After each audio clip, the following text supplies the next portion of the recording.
Riddle, and this is the NatLifePod, a platform for conversation to help close the gap between wellness as an industry and wellness as a state of being.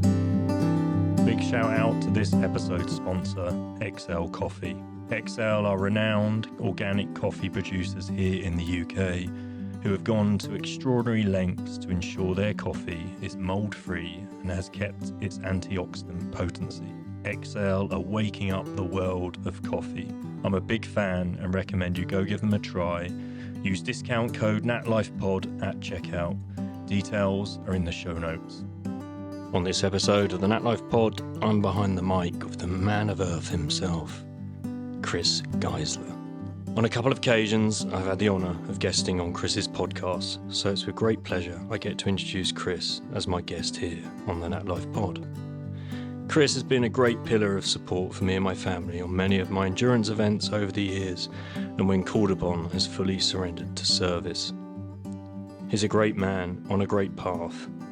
I hope you get to hear and connect with some of his greatness here, and I hope you enjoy the conversation as much as we did. Welcome to the NatLifePod, Chris Geisler, with me, Tony Riddle, your host. Great to have you here, man. Thanks, man. You know, it's great to be here. We were just speaking to that before Simon realised that he hadn't switched the mic, the audio pack on. We did the most exceptional intro, everyone. No, it's more like this is a moment, right? Yeah. Because it's how many have I been behind your mics on now? 2. Guesting 2. Yeah, we did the first one in your garden in Fitzhead. Yep. That was first time I visited you, and then it was a good 2 hours. It's up there. Never feels like that though, right? Top 3 of the YouTube sensations. Is it? On my channel? A YouTube sensation. and then we did one after the bath where I caught you, and this real moment was visceral. You could feel that. Yeah, well, if I listen back to it, there's like little ooh in the voice because there's still very emotional for me. That you know, how's it feel to be guesting? Great. Yeah. There's no expectation or pressure. It feels it's on you, really, isn't it? I'm just here to be me. Again, I think I removed the expectations of it as well. I actually tried to remove a lot of prep before a pod because I think it just builds anyway, and it also, I don't know if you experience this, but it feels like it distracts you from the flow of a conversation, and it turns more to an interview, and then you have more of an agenda, right? I want this to be said and this to be said. For sure. And you miss out on the fluidity of that conversation. I think it's an analogy for life. Yeah. I think it's important to do your prep in some aspects, like know what's going to be involved so you can kind of set yourself up for that. But as soon as the moment before a podcast or whatever it might be, if you're holding something, letting it all go. Step aside, I always say. Make way for... It's like you were asking with the opening to the 100 Human Experience, what goes through your mind when you do that? And it's like, I just step aside and you allow whatever it is to drop in. Let's go back there because we've just done that. We just had that amazing experience at the weekend. And what was magical for me, a moment for me, there's of course many because it's the whole experience, but it was seeing you step into that, into the ecstatic dance, the opening of the ecstatic dance. And I have to say it's the best one this far. I don't really want to say it because then it's dismissive of the last, but I think held, I would say, by you. And it seemed like Chris really stepped in and that stepped aside to allow that to come through. Yeah. You feel like that? It doesn't surprise me. Every event that we do, that everyone's a part of, for me, they get deeper because it's a reflection of, the space that I hold gets deeper. It's a reflection of how much I'm doing over here, how much work I'm doing over here, and how much dedication to that I'm kind of putting on things. So it's an unfolding. It's a natural progression, a deepening of my experience, which is going to be reflected in everything that I kind of am a part of. That's how I feel. So it just feels that's the way. Like it might not be, but of course there's no linear path. There's no arrival, but I do get that feedback, and I'm growing. And you've seen me for the last 4 years. Like, I'd love to like understand that bit of like how you've seen me. Who's interviewing you? I can't get away from it. Interview. It's okay. It's a not an chat. interview. You can It's just a dialogue. But It's interesting, isn't it? Because we all have our own lens to things, but it's nice to, the last 4 years have been pretty game changing. Well, we all have our own perception of what reality is, right? Yeah. You know. Well, let's go right back, because let's think of when we first met. So you came to a studio in Camden, right? Yeah. That's it. Yeah. The Barefoot Running Workshop. Which is a running workshop, Yeah. right? And this is a very different Chris in front of me now to where he was then, right? Yeah. Do you know what I mean? Absolutely. So, and grown into a great man, I would say. You know, he's doing great work. And I think the word service always comes in for me. Yeah. You know? Because I don't think I've ever met anyone who surrenders to service as much as you, I would say. Mm-hmm. You know? It just makes sense to me. I think we're all here to serve. I think that's what makes life meaningful. I think that the understanding that for how we've evolved, being of service to each other, being humankind, the kindness we have to each other, like that has been the progression of our evolution. We survived because of that. And I just think it's a natural thing. It makes so much sense. It's so fulfilling. There are no selfless good deeds. It's like we feel good when we are like with people and of service to them. Just all the jobs, that people are at service with. It's like they're the most fulfilling. They're the most underpaid because they're the most fulfilling. And it's like, because people want to kind of be that and do that. Yeah. I think there's this remembering to serve oneself within that. For sure. Because we had Mark and Tom at the weekend, right? And they were, they came to be of service, right? And for me, I wanted them to also have the experience. Mm-hmm. And they were then with the Jolly Allotment and were full in service, right? So all our food and prep alongside what Polly's, under Polly's guidance, of course, it's her gig, but felt like they'd fully surrendered to that as well.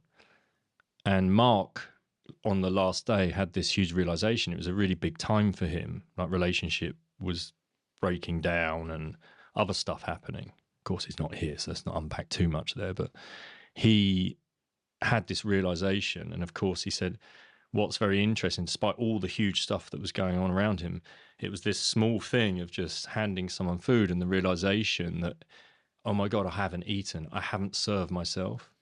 All I've been doing all my life is serving others before serving myself. Wow. Yeah.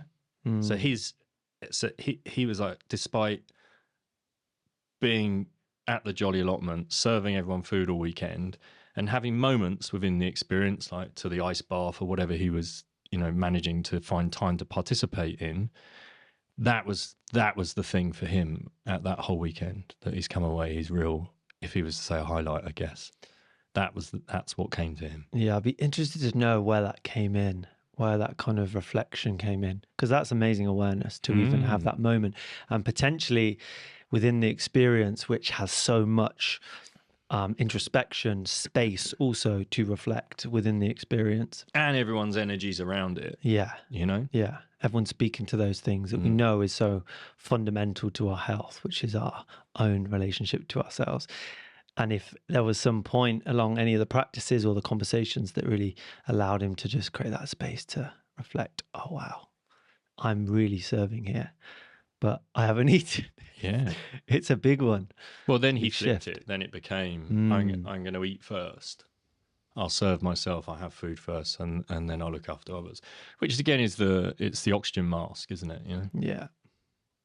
Mm-hmm. Which I think even from being a parent, if I'm not looking after my fundamental needs, firstly, how am I being service as a husband, father, human? But also, what are they observing? Yeah. By me not actually taking care, self-care, even, we could bring into that conversation. Absolutely. Yeah, it's been a byproduct of our times to be that nice guy that has no needs. sacrifices our needs. Parking the needs, right? Not even, I guess there's even a recognizing of what those needs are. Mm-hmm. And I really feel, and there was a call last night.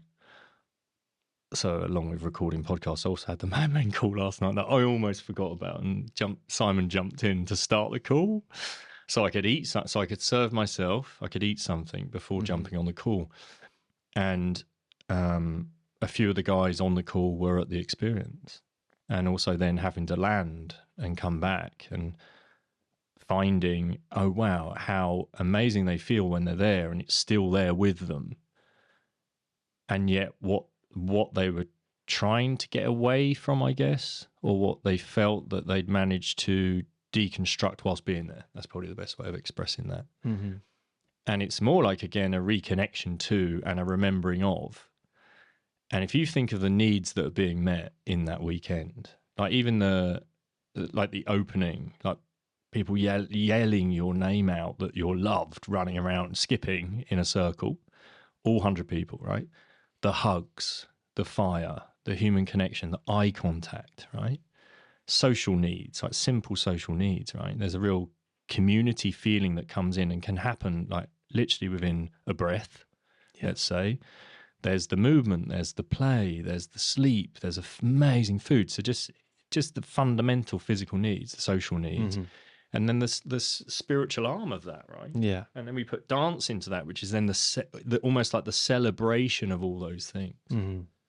I think the biggest one for me is being seen by other humans. And that might be physically seeing and having that space to see someone in the physical, but also to see someone in their human experience, in the mess, in the chaos.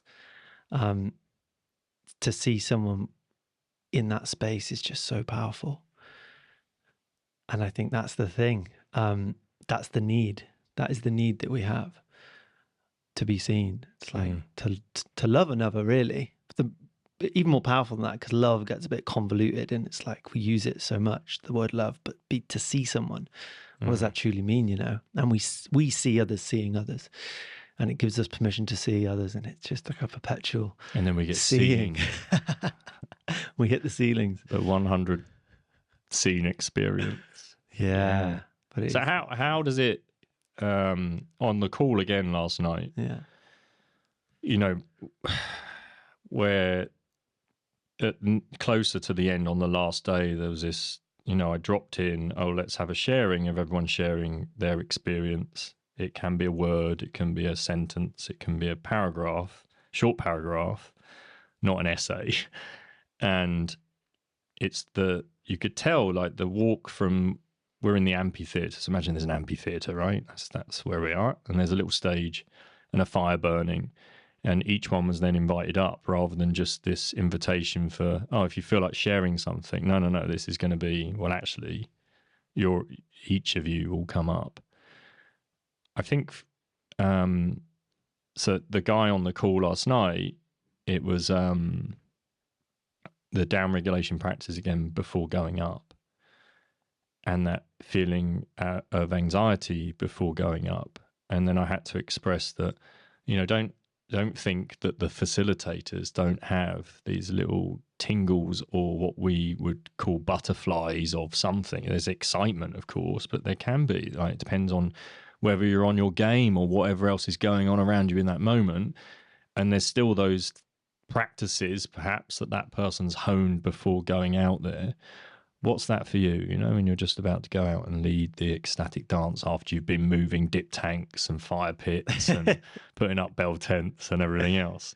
Dropping into that, because there's being of service and there's almost like the multiple hats that you wear within that. Sure. Yeah, I've always been that, really. I was talking to Steph today about this, about how I was always thought of the average person, and I really set my own value and worth from being an average student or an average C grade student. And really that's a superpower, because I can spread myself in many different directions and feel into all those things in a way and just slot in. So it's a powerful thing to do, is to be average at quite a lot of things. Yeah. But the term average, sure, define that as you will. For me, going from one thing to another is that discipline and surrender. I've been really disciplined in knowing the role, knowing what I'm stepping into, but then surrendering to whatever it may look like we talked about at the start. But it's also, I speak to myself and it's almost like a tuning into the excitement that it feels. Sometimes anxiety and excitement is the same thing. But the language we have around the story of what it means to stand up in front of people is really just excitement for me. I'm like, I'm excited. And I tell myself, you're really excited for this and you really care about it. So that's why you're nervous, because it's really important to you. And as soon as I speak to myself in that way, but also do the prep and like know what I'm there to do and invoke, and just showcase that in a way that feels true for me. It's just tuning into my truth. We have a cacao ceremony before the dance, and that is such an interesting period of time where I'm anticipating what I'm going into, but also tuning into Jeff's work and what he's got to speak to and invite me to surrender to and bring me forth. And there's been tears there, and there's been so much emotion. It's like a whirlpool of all sorts, because I'm also nervous, anxious and excited about the dance, knowing that's to come, knowing what I'm about to step into, but also just, it's an amazing thing to just surrender to that. So it's a load of things, but ultimately I'm excited. It's like feeling into that emotion mainly. And is there a breath or anything before you go in, or you just tune into that excitement? It's a real, find that frequency of that. It's more of a meditation. It's a going in. Of course, the breath. There's never a moment that doesn't help to really tune into what presence is for me, which I spoke to. It's all of our senses that in this moment we can attune ourselves to. So what we hear, what we can smell, what we can even taste, like the cacao in my mouth, and just tuning into those things that are present. And that just allows me just to drop in. Yeah. But it's the same in many situations, like coming on a podcast or whatever it might be. Yeah. Well, I think it depends on what pod sometimes, right? And again, what's going on around. Yeah. Because sometimes before doing these, I've literally, Katerina and the kids have just left, and there's like the energies of that, and then you have to find yourself again to be able to take a breath before moving into the room, and then it's again removing let's call it distraction, right? Because again, if those pangs of what could be excitement or pangs of anxiety are dropping in, they can also operate as a distraction for you from stepping aside, for allowing whatever it is to come through, right? Yeah. I think surrendering also, and believing that whatever's going to come out is going to be right for that moment. And if not, I'll learn from it. Failing forward. It's like there won't be things that go to plan, and that's absolutely perfect, because I need those things to strengthen what I'm trying to create, what I'm trying to speak to. So it's the language that I bring in to see things as an opportunity, to see the next couple of hours as an opportunity to just strengthen what it is I'm trying to create, and tuning back into the mission of what I'm here to do. And that's what I've arrived at the moment, which may change. And that's the thing with the mission. It can go in different ways. It's different to a goal, is to just create a space where everyone can just feel into all the aspects of themselves, whatever that looks like, in the chaos and the mess and the unfolding, and just allow everyone just to feel really held and safe in that environment. Like on a podcast, like that's true for that as well. It's like, how can I, even with my body language and my eyes, how can I see everyone in this room as an extension of myself? And just, it really is that mindset and that belief that I have around all the practices and what we're here to really be for each other. Like, it's deep. Okay, so it is deep, and for some might be, well, how the fuck do I get there? So what are the steps? Like, what have you been? How have you been shaping that? And once you take that commitment on and that curiosity, or I'm creating this, it's funny because Katerina's conversation went to, we're all creators, right? And that's like a superpower that hasn't really. We don't hear that language growing up. Sure. Well, you have this amazing ability to create. That's what we do, right? Yeah, as humans, our imagination sets us apart from pretty much every other animal. And what we can conceive in our minds, we can achieve. Really believe that. I just had Sam Rose, storyteller, who speaks to this so articulately. Podcast coming out, and it's just so powerful. Quick promo for the pod there. There you go. Yeah. I'll get that from you, I think. Yeah. And it's the stories that we all live within, that we tell ourselves, but that we're creating, and the stories that we want to create and invoke and bring in and be inspired by. And yeah, it's how much can we imagine a future for ourselves? Something Aubrey Marcus said on a podcast recently. He was talking about his festival, and he was talking about we have to really imagine a future that we know is possible and bring that into our reality. So be that, love the life that you have right now, and be dancing, be playing, like be all those things, because you can imagine a future where you're calling that in, and then when you be it, you're living in that reality and you're calling it in. And it's like, it's such a reframe of like, you have to really love what you're doing if you want to call in a future that's going to be something that you're going to enjoy, that it's going to be better. Save the world because you love it, not because you're mad at it, you know? Yeah, coming from a place of anger as opposed to a place of love.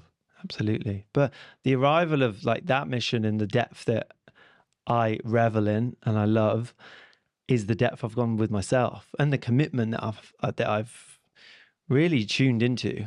How much commitment have I got to the path I'm on and what I want to show up for? It's really a choice. It's like a conscious choice of like, no, keep committing to this. When times are hard, it makes it easier because I'm committing to something bigger than myself. My life's been really a process of what makes sense. What makes sense to me? Okay, lifestyle. What makes sense? Okay, do I want to live well? Yeah, okay, there's certain things I need to bring in to make me live a bit better. And why not bring that into my work as well? It's like, can I bring that and just merge all the lines between work and lifestyle and play and bring that into a life that I want to create? It's just a process of making sense. And the depth that I've gone through all that, through healthy reactions to a culture, society that to a point sets us up to really suffer within our own limitations of self-worth, self-love, always reaching for the thing. Well, one could say without the appropriate coaching or skill sets, wisdom, then it ultimately sets us up for failure. Mm-hmm. Yeah, absolutely. Yeah, and it was within that ultimately the depth that I've gone with myself, I can now go with other people. And that doesn't really work that I see any other way. If you can't be with the parts of yourself, if I can't be the parts of myself, then I can't be with the parts of other people. So it's really going deep with yourself, like go within or go without. You need to go within. I need to go within to myself, to the best of my ability, and feel everything, feel the capacity I have for love, for pain, and just really tune into that and be with that. And then that is just on the rebound. It's like you go one extreme and the extreme of the other end is to be that for other people and feel love. So it's something the other day that came in, I think it was a quote. It's like we seek the love that we think we're worthy of as well. And it really landed. And I was like, the love that we think, okay, so self-love, we need to really love ourselves and really sit and feel that love for ourselves first, because otherwise we're won't. Seeking externally and never satisfy if it's not coming from the internal world, right? We're not going to feel worthy of that, and the ego mind will constantly try and reaffirm itself. If you really believe in something, if you believe you're not good enough, if you believe you're not enough, if you believe you're not loved or worthy of love, then you'll look to validate that. And it's really interesting when you get it, because Bruce Lipton talks about it a lot, where it'll be like someone does something to you that isn't lovely or isn't loving, and then you'll be like, oh, I told you so, you're not worthy of that. And there's these moments in my life that have happened like that, and it's always... Well, there's also an inherited template or language that's involved with that. Yeah. That reaction. Yeah. Language. Yeah. Very, very powerful. Because in theory, if there was that abundance of love in those early relationships and also practices to say this is how you take care of yourself and love yourself. Mm-hmm. You know, even the looking for praise, even, you know, so instead of, oh, Chris, that's amazing, you must be really proud of yourself, Mm-hmm. rather than, I'm really proud of you for doing that. And then looking for me to say in future, I'm really proud of you. And really it's like, well, I'm really proud of myself for doing that. Mm-hmm. Yeah, because you have to feel that first. Mm-hmm. It all comes down to everyone has a perception of you based on their perception, but your perception of you is the only thing that really matters, really. Yeah. Truly, how you feel about things. I think something was coming up at the 100 Human, and it's like when I use this example a lot. It's like when people say, does my bum look big in this, or do I look fat in this, or whatever it might be, that I believe the worst thing you can say to that person is no, because it's not helping them feel that for themselves. Can you invite them to ask why? Do you think is it important? Your Yeah. bum looks big? Is it important to you that I confirm this for you, or tell you that you're not?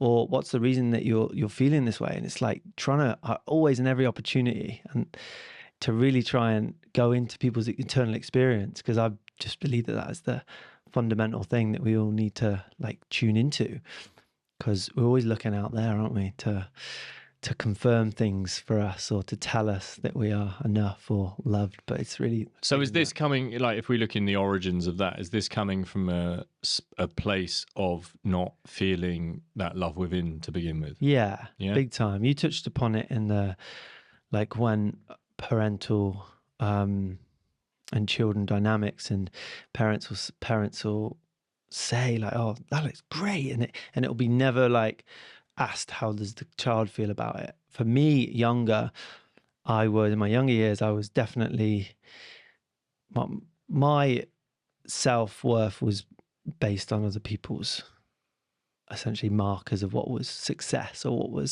what was good. I think that's a very overlooked condition in our culture, of when we're kids and we're always doing things to get love. So when you do things and you win a game, or you win at like top of the class, you'll get loads of love. But is that the same amount of love you feel when you're not winning? And we use it, I believe, to curb good behavior. So the intentions are good, really, if you think about like how we're taught as kids, and what we're kind of curbed towards. But what that does is really just set your own self-worth up to external things. Well, it removes the full expression of that particular emotion felt. Mm-hmm. There's punishment and reward within that conversation as well. Punishment, yeah. But there's the complete muddle of what the emotion might be. And it doesn't have to be, you know, because love can be expressed. You see this with, I guess when you become a parent, you see it then through grandparents with grandchildren. And it can be, I guess it ticks the box of consumption, like, and materialism. It's like, oh, here's this thing, you know, here's another gift, here's another gift, here's another gift, here's another present.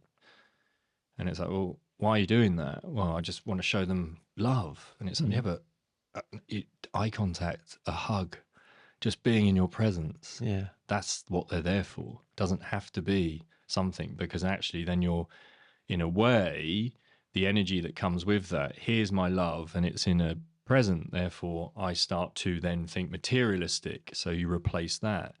It can be, and this is, I witnessed this, I think we were in Savile Gardens, in a cafe in Savile Gardens, and we took the kids there. Amazing space. And there was a grandma sitting down with the grandkids, and she gave them a piece of chocolate cake, and they'd eat the chocolate cake, and then of course they were fucking high, right? And they were almost like wild, but they're in their high chairs and they can't move anywhere, and they're like going crazy, and she started to lose it, you know? Yeah. But it's the relationship then is muddled between what these things are. It's not a food need, food is food, and that's it. It matches the need of food. But if we're then muddling up with that, what might be an emotion, here you go, here's chocolate cake instead of love, what do we then seek? I have such love for perhaps the chocolate cake. Yeah. Where does that go? Where do we take that? Yeah. yeah, you associate Mm. your love with that. It's crazy when you pick it apart, and you really have to go back there as a child, and you have to really look at how we were taught, what our templates have been like, right? And you speak about this all the time. What I love templates are as well, and in relationships, because that can feed into the relationship dynamics of like what is familiar in our family dynamic, and how that informs us to then go into relationships, and the love that was familiar to us, we almost attracted to, and it can be very unhealthy, right? Yeah. Also, your reaction with your partner. I you know, I remember there's lots of occasions of this, but my mum, it will be, that's it, John, I've had enough, I'm leaving, right? And then I remember being like, boy Tony, Mum, you okay? And then wanting to ensure she's okay, because that's terrifying to the young mind, right? My mum's going to leave, at a really early age. And then in previous relationships, I'd have this, are you okay? There'd be moments that you checking in, are they okay? And then there's a realization of, fuck, that's okay, that's where it drops in. That's where it comes in. Even the language that's being used, or even a simple, what might seem to them as a simple threat at that moment, what that means, the magnitude of that to the young mind, right? Yeah, language is a huge one. You start to pick it all apart. It's fascinating though, because it really allows you to work through these things and see them with new eyes.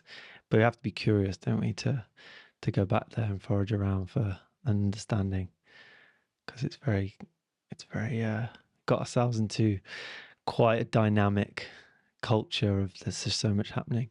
In a short space of time, a lot's changed. But wonderful times for that.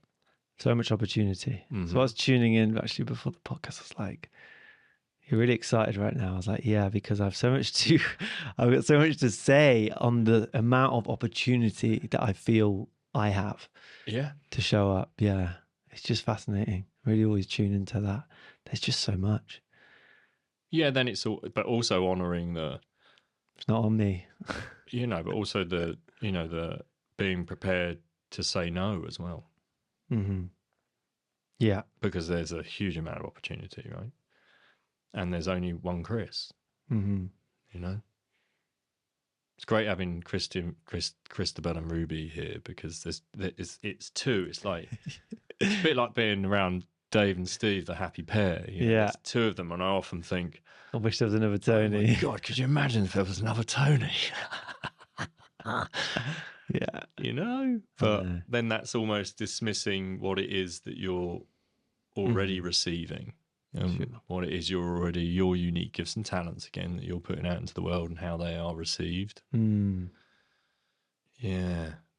So the commitment. Commitment to the path, yeah. Yeah. So we've got the men's work is part of that commitment.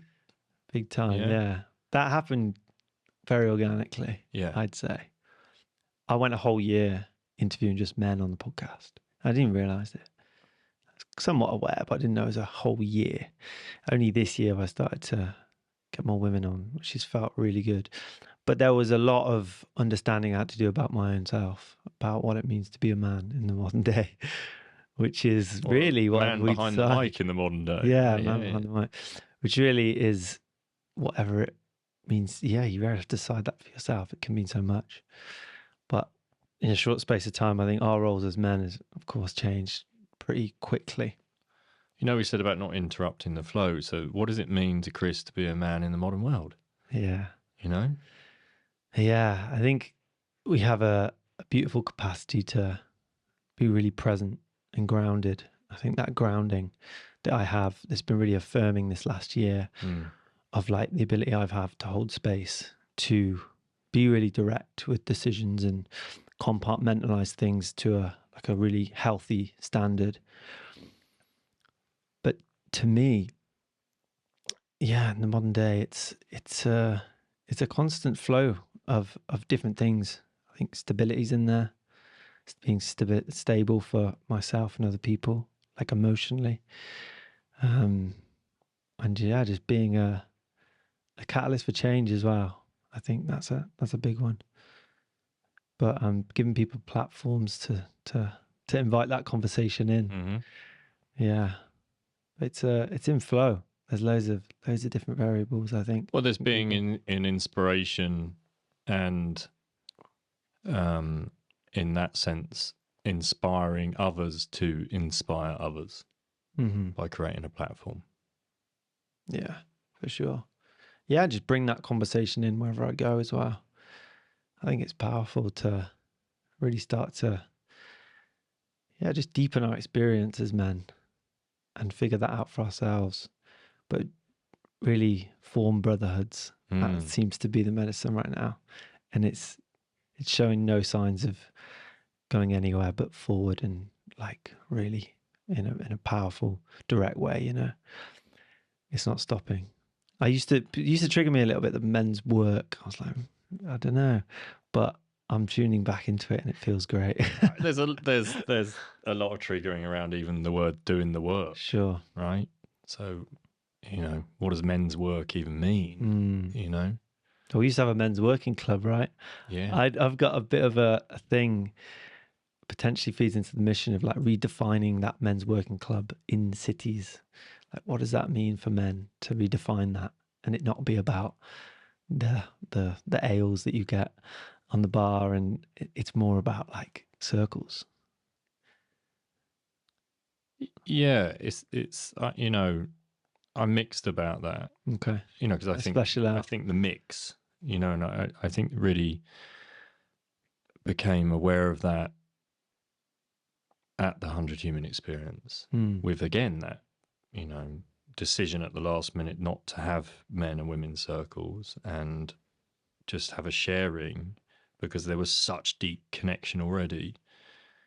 And I feel if there's places that are just dedicated to that, I think how far back was it? I was having a meeting with Valeria and a woman from Ebury, publishers, and it was in an all women's club.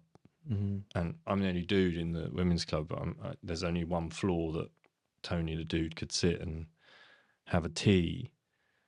And I just remember the looks I was getting. It was like really kind of, wow. So it felt like there was an unhealthy kind of masculine playing out in that environment. Do you know what I mean?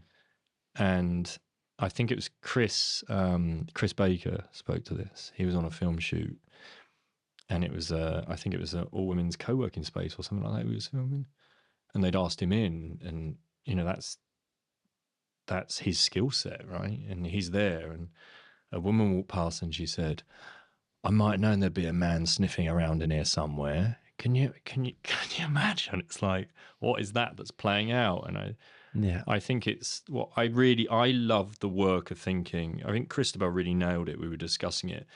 Almost like the infinity, and you have like men's and women's circles going out and then coming together. You've done the work and then we keep coming together. We've done the work, we keep coming together. Well, so there's spaces that feels like dedicated to doing the work, that triggering word, but then coming back so that then imagine if we really fully embrace that and establish and bring authenticity through and healthy masculine and feminine traits in both circles, because equally the masculine can demonstrate unhealthy feminine traits and unhealthy masculine traits, but you keep coming back to that circle. Yeah.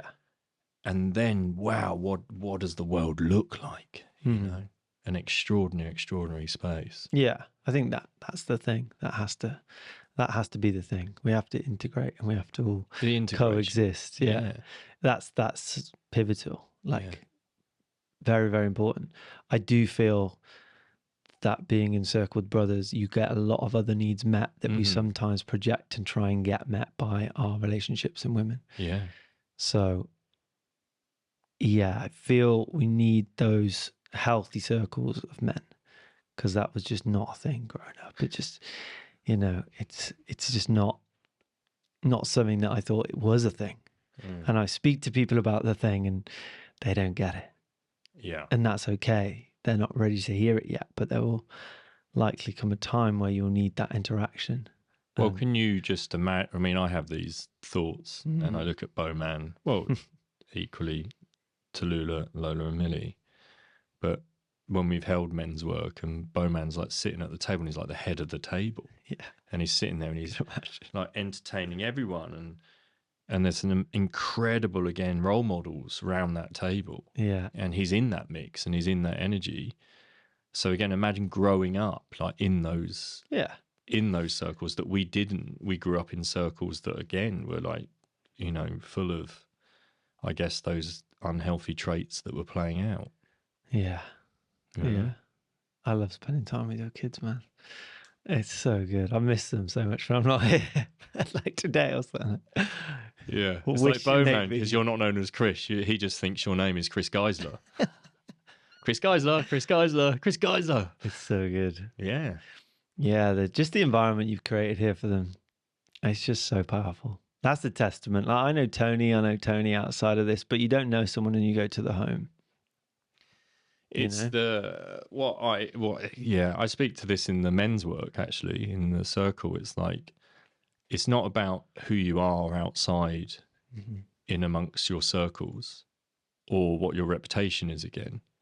It really comes down to the character.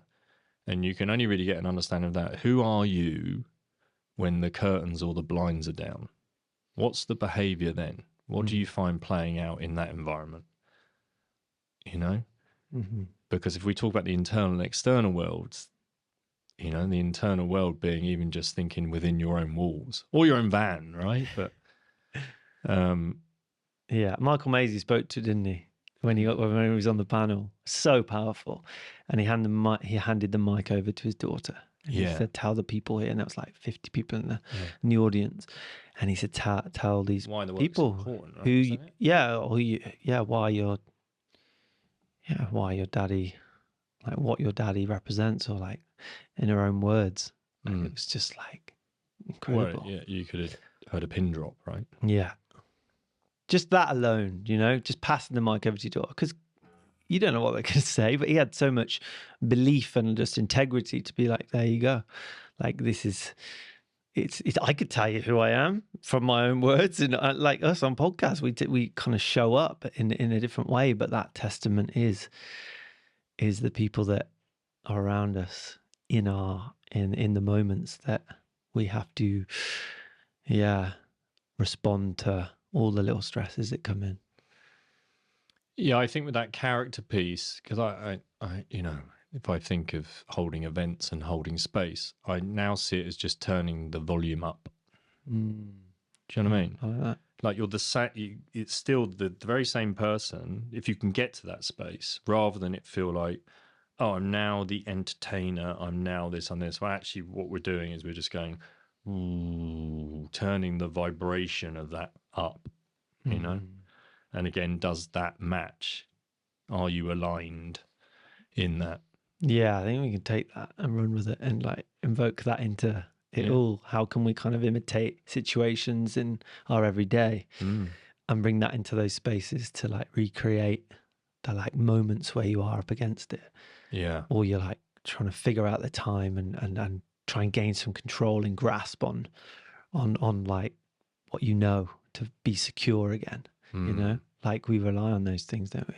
On our coffee in the morning, or the time that whatever it might be. Yeah, I've moving down here to California. Now we're Californians, and stripping away London. I think you're Cornish. Huh? Californians, is that what you're bringing? Just Cornish. Just cool. I'm not Cornish though. You're corny. Cornish. Moving down here and removing myself from London. The odd occasion might go there, but it did mean, you know, firstly, there was stripping away of a one-to-one business of exclusive clients or people that I had long-term relationships with, to then re-establish ourselves down here, because it is a long way down, and then find myself with like the meaning behind that was to create more meaningful contributions to the world. And then there's been a pause, as there would be, from just going, right, and discontinuing that. We're going to create more events even, and more experiences, and hold more space, and restart the podcast to help close the gap between wellness as an industry, wellness as a state of being. And in that process, suddenly found out this time. There was like lots of time in the diary. What are you going to do with that time? And then there's a really interesting space, because I often say play with the edges of discomfort. But that's normally, getting in the cold, or it might be even in the sauna, or out doing miles, or whatever it is. But suddenly to not do something, or to not have something going on, the distraction. And a classic example of this was when Katerina and the kids went back to Slovakia recently. They did Slovakia and Vienna, and I was in the house. I had 10 days. Bit like off the back of the, last event. And I said it was like that fine line between solitude and loneliness. And so I took a day just to lie down. And I had this deep realization, not from lying down because I'm ill, right? That's a different thing, because you're fucking managing that, right? When was the last time you did that? Well, I swear it must have been like a decade. Yeah. I couldn't even get there as to when it must have been. It was probably pre-Lola, it's a pre-kids, I imagine, right? It's a long stretch, right? Sure, people can relate. And so lying on the ground and actually not allowing anything to come in, I had to work through so much. That was me playing with the edge of discomfort, was actually to not do anything. And that told me so much in that process, I'd love to ask you questions, but I know it's not my podcast. You have to come on. Yeah, we can do that. Yeah, man. But yeah, there's a lot in that. There is a lot in that. There's a lot. Science is the biggest teacher, right? There's a difference between solitude and being alone, right? Solitude is intentional, and it sounds like it was. Like being alone, not beneficial when you don't call it in. It's actually... Well, the loneliness creeps in after a few days, because there's you miss... It's not loneliness. I think it's... I say playing with it, there's this solitude creeps into loneliness. It's more that I miss the sounds, of the laughter of the kids, and the hugs, and the smiles from Katerina, and the little tap on the bum or something like that. Do you know what I mean? There's like simple stuff like that. Yeah. That's, I guess, would be it. Which I guess when people are in those deep relationships and loving relationships and have kids, and something drops in, it could be an illness, right? A terminal, it could be something like that. And then I guess that brings in death, even that communication of what that might be and what we feel we might miss, Yeah. I feel for me, when those things happen, I'll spend a day or two here and I'll leave, and then I'll whoop in the van alone. I have that moment, and they're not with my family. So God knows how much you must feel. 10 days, good God. But I get that, and this was a big thing that happened yesterday morning. I'm we had a best part of a week together, living in community, building something, coming together, common values, common goal, building, and this big event, and then just kind of quite a gradual fade of taking it down and still staying together. It's not a boom gone. So it was nice. It was how it's meant to be, how I feel it's meant to be. And then I'm in the van, and I'm I feel that. It's a heaviness. It's a heaviness. I don't feel that's on my natural state. It is to live in community in the mornings. I have this this kind of heaviness, and it's a nice barometer of where my health is at, because I do believe in the morning you can get out of bed, and I've had it. You just jump out of bed and you're grateful and you're ready and you're connecting with your purpose and your mission, and that's a good measure of health. Me alone in the van, it's a compromise I'm making at the moment to tune into all the stuff, making space for all the stuff that I want to create. But it's important to recognize how I feel and the contrast between waking up with people and not. And it's so interesting, a conversation in my head. And I just feel we need to bring in that conversation around community. It's been I was going to say stalemate, but of the podcast, of bringing in the conversation of how we're living in community with each other. This has been a big value of mine for for many years. I've valued it over everything. Money, like work, whatever it might be. It's like community. I need to live with people that I align with and I respect and I see and they see me and I look up to them as well. Like it's so pivotal to our health. I say it's the most overlooked aspect of our health. Community, not for you, but many people. It is. It's such a big thing that I think sees people into their 90s with pretty poor diet and other things. It's like if they feel really connected with loved ones, it can be just such an amazing piece for longevity. Well, it's a big piece in the blue zones, right? Multi-generational homes. But again, there's I think within community, well, we've spoke to this, I think, on a couple of podcasts, right? The community and the elders within the communities. We talk about looking up to people. And elders can be from any age, really. It's the wisdom that they're holding that's within. Yeah, from any age. That's very important. And it's then we tend to have a replacement of that, which is elders within our communities, that almost don't have a handle on, what is it to have physical, social, spiritual needs met? What are those simple fundamental needs again?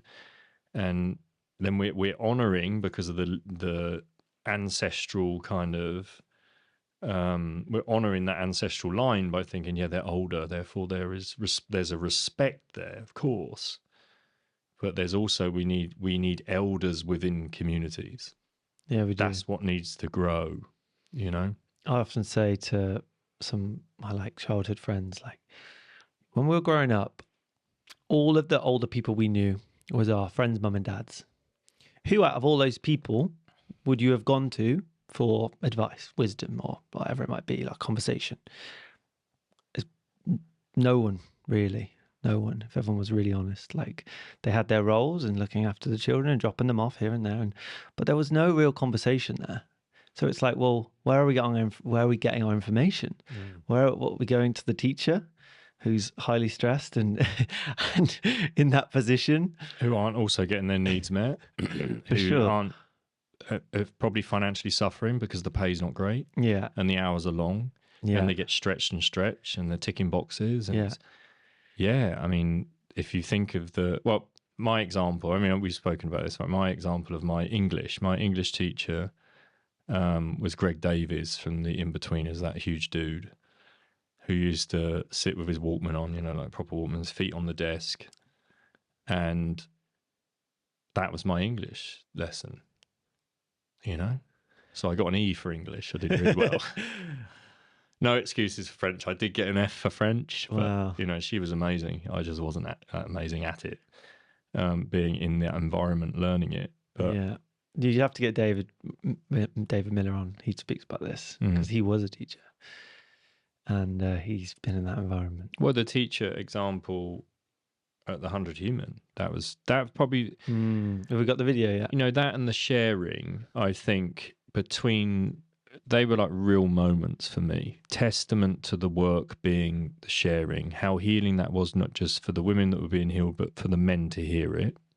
Because that's, again, going back to sitting in those circles and having those observations and then creating those circles for the next generations. And then that's their norm. They just walk into that. Imagine you don't have to really go in search of it. It's just available rather than going to the pub, having a few beers so you can just share something and then forget that you shared it because you woke up with a hangover and you're dealing with that. But how I started that sharing was the voicing of, I remember when it came to public speaking, I had to kind of unpack the trauma of that. So where did that trauma come in? And that came in through school assembly, ginger hair, going red, then going bright red, and then almost getting embarrassed about that. And then you get ridiculed and laughed at. So then when I first went into speaking, getting out in front of audience, that's what I had to go through that. A bit like going into an ecstatic dance and your first memory of that being ridiculed, perhaps because you were at the school disco, you didn't have great clothes or the right trainers, and your dance moves were shit, so you got ridiculed for that. Then you have to unpack that going through the ecstatic dance, right? And that's incredibly liberating, but it's still, where does that come in? And with that, speaking to that and inviting each one to come up, Dan, it was Dan, right? Dan, the teacher, gets up, and you can already tell it felt like a long walk for him. He stands and he says, you know, with tears, I've just Tony, after you spoke to that, I've now had this realization that I've been doing that to kids for 15 years. And so on Monday morning, we're going to be doing woo breath. And those that aren't familiar with woo breath is woo.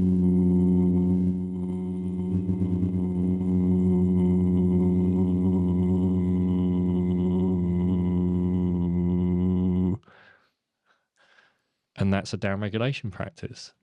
Vagus nerve. And so he said, okay, 9:15 Monday morning, that's what I'm going to be doing with my class. That is magical because that's the ripples, isn't it? It's outside of the experience, but someone learning something or hearing something in that moment. And where did they hear it? They hear it in the community. Because again, you're demonstrating behaviors that are more aligned with how things would be or would have been, or what we need to bring forward or remember. And they feel it in the community. Yeah, it's felt. And then it goes out into the larger community, right? The ripples. The ripples. Yeah. It's what happens after that experience. It's how we create that, right? How we go forward and create that into our daily lives, create similar micro versions maybe. But that's it. Integration, man. So man of Earth. The hardest. Men of Earth. Men of Earth. You're the man of Earth. You're the man of Earth. How are the men of Earth? And I love the logo as well. If you get a bit of that in, yeah, Simon, can we get that in just so we can? I'm gonna get my hand in there. I'm gonna redo it with my hand. A bit of merch from Chris maybe in the future. There we go. You want to see what's written on the back? What's happening? Where's it going? What's the commitment, the direction? Where do you see it? Where are you going to grow it to? The beautiful thing about this, I love sharing the story around how it came together, really, which was I wanted to meet more men who I resonated with.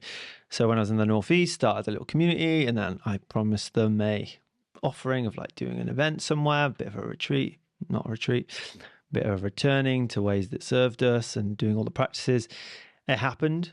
No one in the community actually wanted to do it, so I put it out to the public. It happened. And then I spent the day after that crying my eyes out to all the testimonials that I got, just really going in of like, wow, like this was really, because I just left them to it, as in left them to record on their own in the woods of like their experience.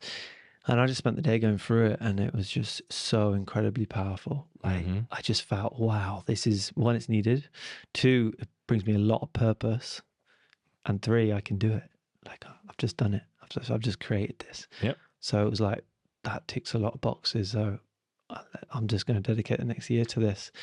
And I've done two more events this year, and it's just deepening and feeling more solid as we go. And I'm not rushing it. That's one big thing. It's happening as it's kind of, again, trying to get out of the way of like what it needs to be, tuning into what feels right. And the mission really is just to keep creating that container, but normalizing it, normalizing all these ways of speaking and holding other people. There's two real big things that I see within the experience, let's say, and that's like speaking to our emotions, mainly anger, like anger, fear, sadness, joy, those primary kind of color, primary emotions. The anger, which I feel we all, men, women, have a real murky relationship with. Well, I think, it's like there's a frustration. Sure, component. Yeah. Well, there's loads of crossovers, right? Sadness roots probably at grief. When anger comes in, grief. Yeah, where's the space to grieve? The time to grieve. Or to grieve even Tony in his early 40s, to grieve Tony in his 30s, to grieve Tony in his 20s. Because we often want to hold on to that. Sure. And really only when we let go of it can we really mature into the moment of where we are now. Right? Yeah. And we're holding on to so much of that. Yeah. To be present, really, we have to let that go. Absolutely. Yeah. I've really kind of, I think Catherine mentioned earlier in the pod we did earlier that I was actually 50, but I'm not. just for the record. But approaching that, and that's like, there's stuff that now I feel like I'm in a process to get to that. Yeah, we definitely put that on some sort of platform, the age in our culture, don't we? We really like, it's significant, isn't it? And from an early age, it's like, now you're this, now. And that's not right or wrong, good or bad. It's just, it just is. And it's like, what do we do with those opportunities, let's say, to tune into what it means to be 50 and what the next phase is? Honor that, and let go of this, and energetically, what does it mean? Sure. It's an initiation. I have this thinking of 8 years, like there's like, almost like men's cycles being 8 years, and I was on a. We digress slightly, don't we, from where we were? We do. We started on elders, and then we went into education. It's like great. It's amazing. I was sitting on a pod. No, I wasn't. I was on a call. I mentored two twins, Pete and Fro. Yeah. And they were asking, how does it feel to be 48? And I said, I feel like I'm tuning into it, but I also feel like I'm again stepping into something new. I almost feel like I have to say less. I don't need so many words. Do you know what I mean? I know it's a silly thing to say behind a mic on a podcast, but even at the experiences, I feel like I'm saying less. Sure. I feel like I'm actually... Say less, be more? Be more, yeah. And almost like the precision of the word, almost like what the intention is, the embodiment of that word and what it's underpinned by. And I really think that's underpins the word, right? Yeah. So like your values, how you embody that. Yeah. And so that your very actions and your words are just underpinned by that. Yeah, that I shared on the final night around preach everywhere you go, but speak when necessary. That is embodiment. It's like we speak through so much more than words. That's embodying your values. Do your thoughts match your words, match your actions? Actions is really the last thing. It's doing is important. Well, it's the old actions speak louder than words, right? Yes. Yeah, it's powerful, man. Yeah. So yeah, the anger. The anger, we're back to anger and the frustration. That's where we were. I'm angry now. But yeah, creating a space for anger to be renegotiated with our relationship with it. Mine, Jesus Christ. I mean,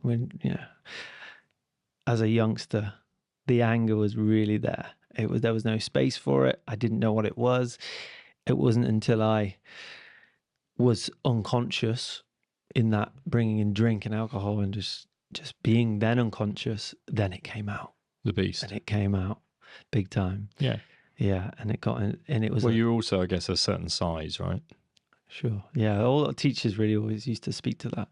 Yeah. It's like you need to like just, be careful because you're a big lad and there'll be other people who want to like, kind of rub up against you to make themselves shine, etc. Yeah. It was always interesting being that heightism, broad shoulders. Yeah. So yeah, that anger, my journey of that, understanding it as an emotion. Like how can we use this? How is it directly linked to our yes? And also our no, like our boundaries, essentially, what we need from situations.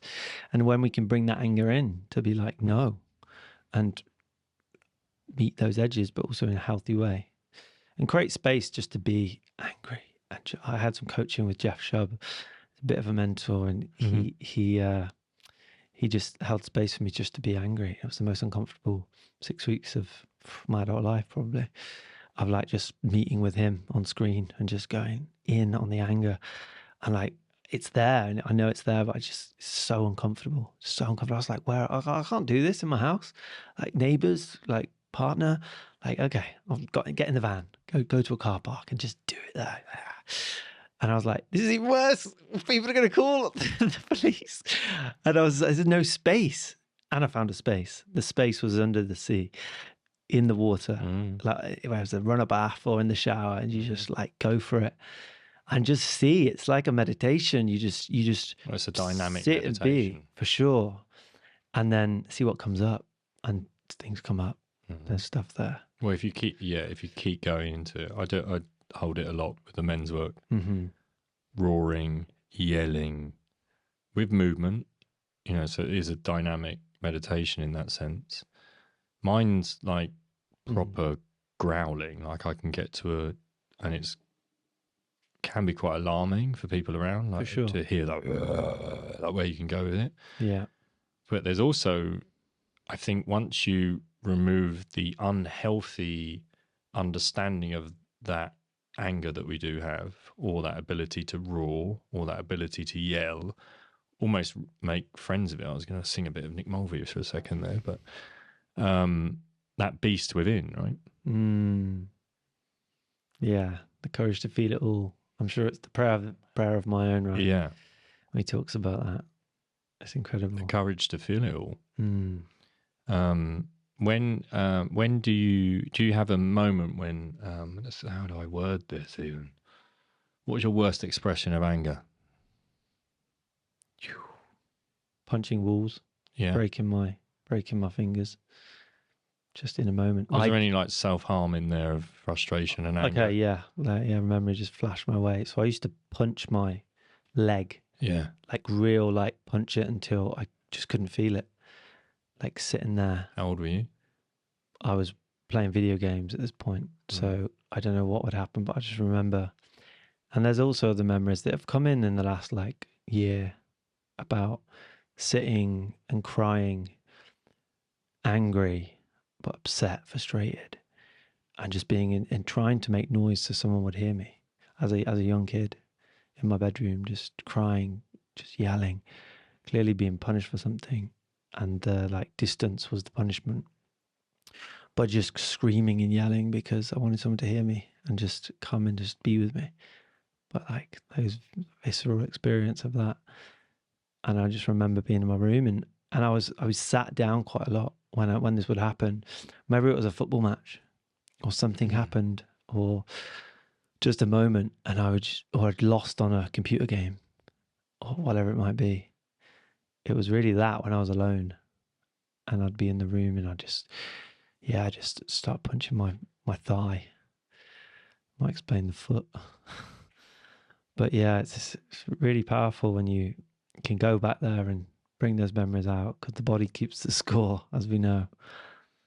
And it's, I think there's a lot in my right foot as well, kicking things, dominant foot, like kicking people even, like in fights. And I thought you were just going to say like randoms. Like, yeah, I know. yeah, just and footballs and just that it's deep. It's like there's a lack of understanding of ourselves and so the lack of holding. So the back to the kind of anger, frustration, fighting days of Chris. Is there peace there? Have you made peace with that?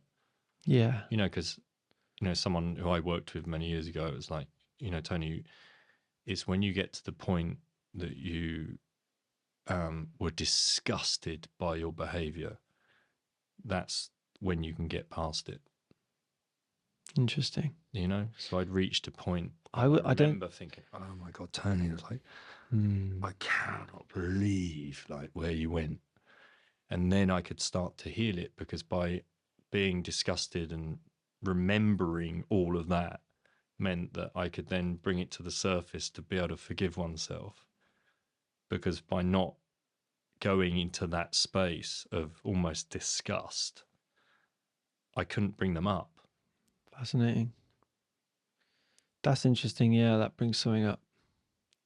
Because I always had this... Almost to the point where I'd be like, oh, I can't believe what the fuck were you doing? And if I really look back of how much was linked to, of course, the Times, which was, I guess, on every radio station, everywhere, booze and drugs, all the celebs were being celebrated. The radio presenters on all the main radio stations are being celebrated for their nights out. And we were kind of around Belsize Park and areas like that where that was the Chris Moyles and Chris Evans kind of stomping grounds and things like that, right? And this was the time when I kind of really had a moment of, you've really hit kind of rock bottom here. I woke up, it was a friend's wedding, and I woke up in bed with... I think there was there was a bridesmaid next to me and my wife next to me of that time, not Katerina, by the way. And then there was a knock at the door, and it was a friend whose wedding it was looking for me because they'd seen on the camera in the car park Tony jumping up and down on the roof of a Ferrari and I think it was like a really old school Jag, and it was thousands and thousands of pounds. But I had no recollection of it. I had no idea. But seeing myself, that's what everyone needs to do. It's almost like that's what you need. That, you know, I talk about the unconscious, conscious competency model, and I use it in coaching, right? And it's like, well, the camera never lies, and I really got to see that was kind of like the disgust came in for me. That was kind of the first instance of it, I guess. Seeing that. And then also the dealing then with the repercussions of that. You know, I'd gone to like full on rock star behavior of doing loads of coke and boozing and smashing up hotels and stuff like that was already done. But this was kind of the stage when it was like, whoa, man. Yeah. Look where you've taken this now. Where have you gone? There's definitely been moments. I mean, when I was in Crown Court and there was this big, it was like a train wreck when the kind of brakes have been pumped and it just kind of keeps piling up. That was the kind of analogy. I denied everything. It was like years of denial, real denial. The lie. Inside, I knew I was a good person. Like there was this like understanding that this isn't really me. Like it doesn't fit. So there was the denial there because of that. It was like, it's okay. It's just a moment. And yeah, within all that, just denial. Because, I mean, there is a story around you're only guilty if you get caught. In those circles, yeah. Well, just that language from parents, like my dad, having that phrase banded around in a jokey way. But it's like, if I don't admit it, then I didn't do it. Yeah. And I haven't been caught. So there's like just... And you don't grass anyone up. For sure. You know, and there's like pride in that. Yeah. But yeah, I did the Crown Court thing. So I was at Crown Court and I faced this moment of like, this is my opportunity just to say yes to it all. If I don't do it now, it's likely going to be even worse. Like the odds are really stacked against me. And I just said yes. Mum and dad there, like solicitor, loads of people around, and I was like, yeah, it was me. And it was just, I think to face that, it was really the fear of mum and dad, what they would say, think, feel. Well, abandonment, all of that stuff. Yeah, just like, I don't want them to feel that disappointment. How like trying to protect that mean them to from their it. friends and how they're going to feel within the community. That's the biggest one, isn't it? Yeah. What the paper's going to write about. I had my mum like, you're in the papers again. Really? Wow. Yeah, man. But you got to go there to know that, right? Now it's like, you're in the papers again. Yeah. You on Tony's podcast again? You know, so. Yeah, man. Would you do it differently? Because seeing who you are now, it's like you went through all of that to be who you are today, right? Yeah, I don't think you need to. It's interesting. You got to go there to know that, but I don't think that's true. The best time to fix the roof is when the sun is shining. Beautiful quote. I think it was JFK, the original. And it's interesting, that quote, because, okay, what does that actually mean? Well, when you feel well, you can also still do the work. You don't have to wait until you've caused so much chaos that you have no other choice. But like, have the understanding that we can all do a bit of work on ourselves. Like we can all kind of go in and just, develop good relationships that we can see each other and just ask for other people that we appreciate and respect their opinion of like what us, because we all have a shadow. like our psychology, we all have a subconscious. 90% of it rules our day. It's like we can't do that alone. We can't see ourselves alone. So we have to have people we can trust, and they aren't going to call us out. They're going to call us in. We're going to be accountable to those people, and that's a big part of like the circles that we're creating. It's like having people that you trust within them to hold you in healthy ways to the standards that you want for yourself.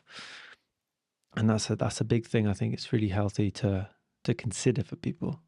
For me, it's been pivotal, just having that, going back to community, people that we can trust. I often have feelings of, wow, I do call myself Tony in these situations. Wow, Tony, you had to go through all of that to get to this, you know, but also, wow, that happened for you, not to you, to get here. And then that means it's so relatable for many. Sure. On those journeys. You know? And despite there being really dark times within it and stuff that you're possibly were disgusted by or but have managed to heal, that ultimately leads to, I think, that being able to hold a space. Like from a real place of knowing. You know? Yeah, you have that section on your website that says like, you do know how it feels. You've been there. And the fact that, that is your superpower of knowing what it does feel like to be just completely on your knees in all aspects, to be bankrupt, to be completely shattered and have to build yourself back up. Yeah, for sure. I always say to people, it's go to the people that have been there, that you're an expert in your experience. If you're struggling with something, whatever it might be, maybe it's financial, maybe it's your health, maybe it's whatever, go to those people with that experience who have been there. And that's what you can provide for people now. It is, it's absolutely. I don't think I really needed to go to prison. I don't think I really learned much when I was there. I really do believe that I learned a lot before that. But the system is what it is, and it definitely didn't serve me. I don't think really nourished like future Chris. It doesn't teach you how to not go back in, which is a shame. But I will definitely look in future to go into that space and help those that it doesn't provide value for.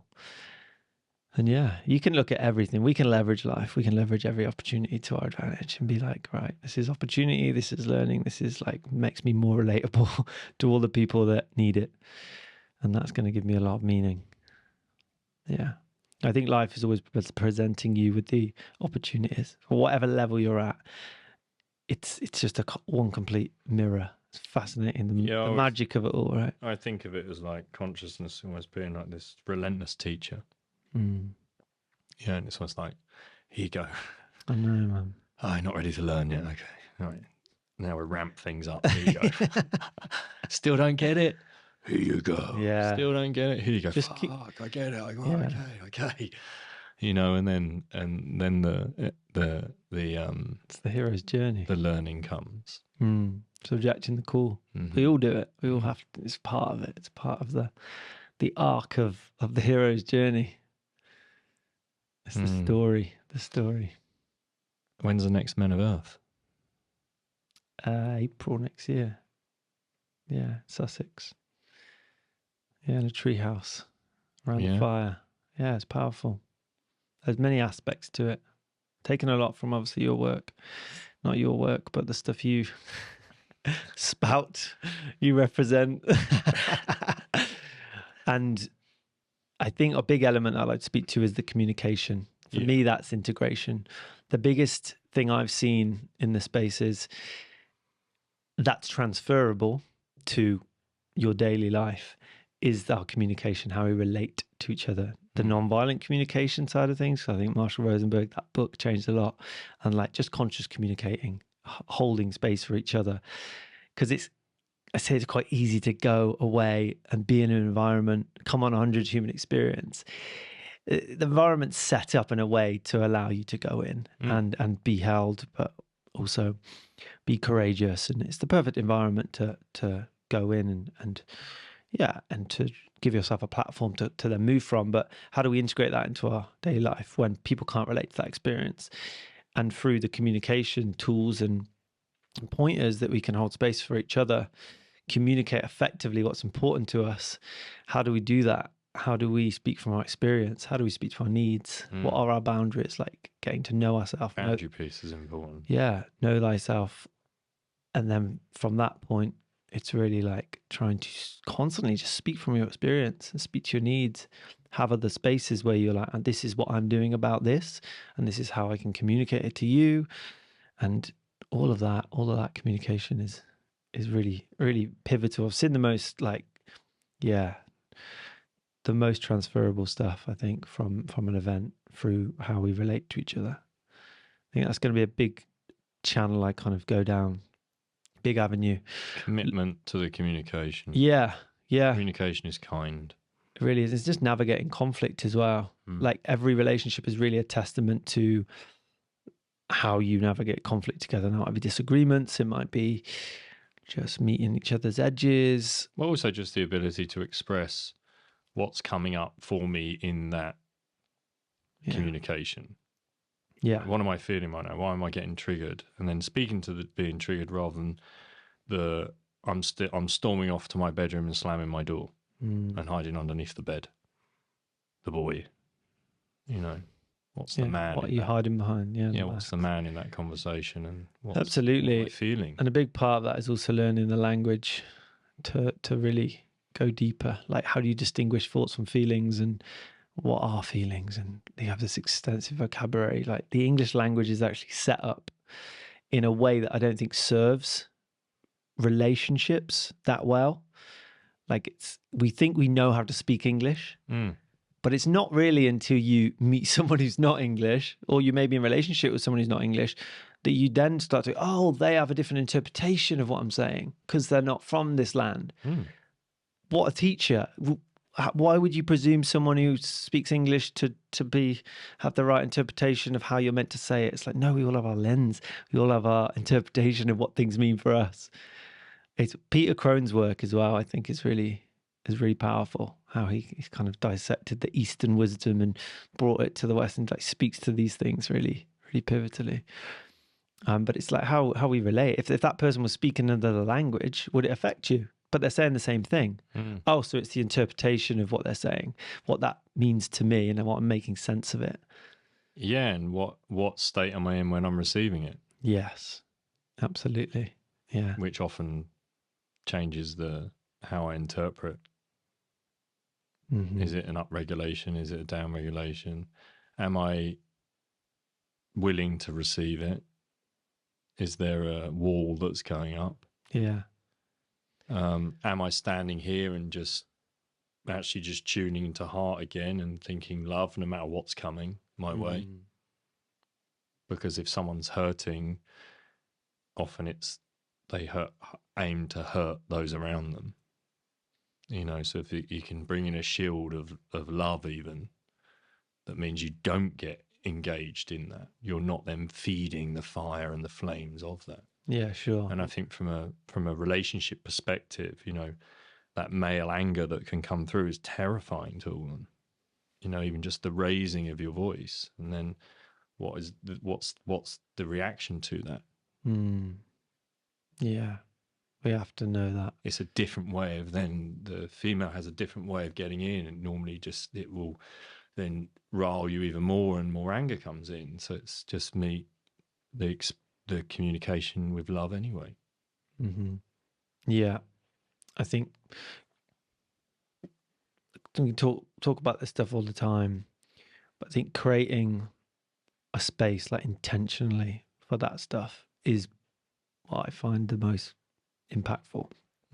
Because you try and do it in a moment in your high stake relationship, which might be your boss, might be your child, might be your partner, or your close friend. And in those dynamics, in the moment, we need to kind of practice it. It's like anything. You need to strengthen that muscle of what it feels like to hold another's emotion, hold another's experience, which might be very different from our own.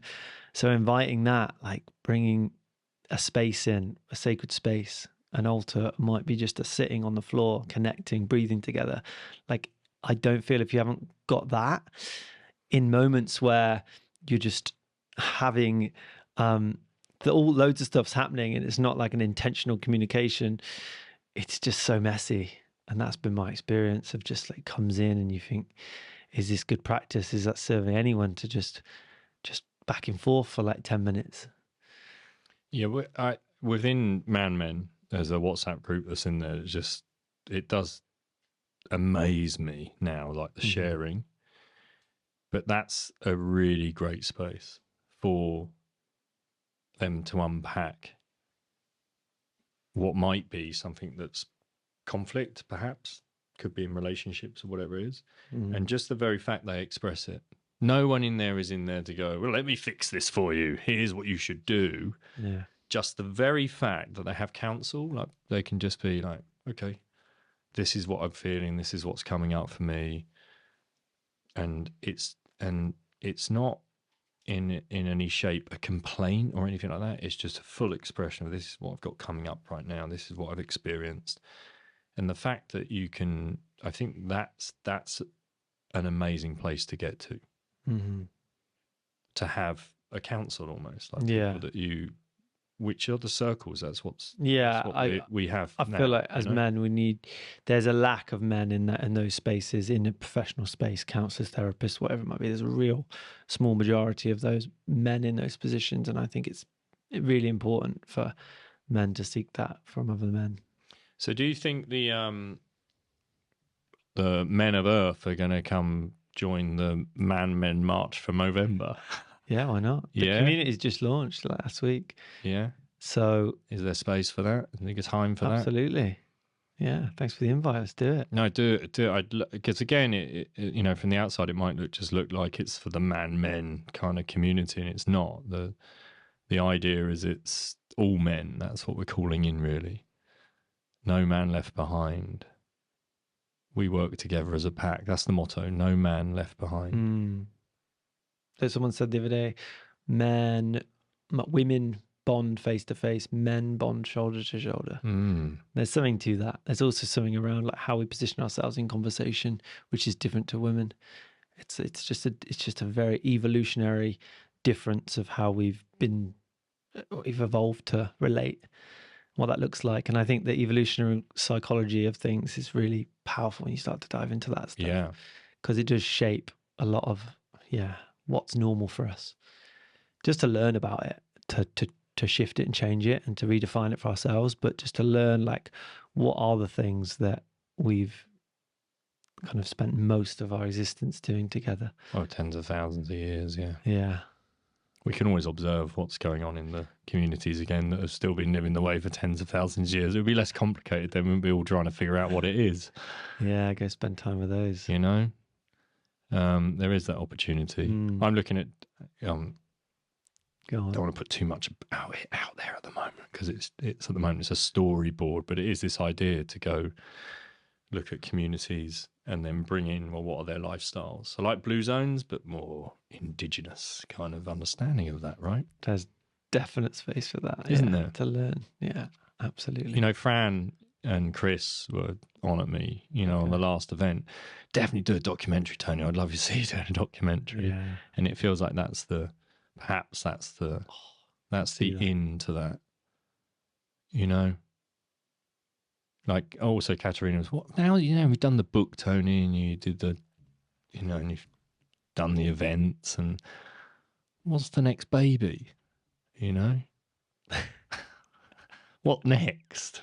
And I really, said, that's powerful that you've got her asking that question. I said podcast. I said, well, we're really going to, the podcast feels like that.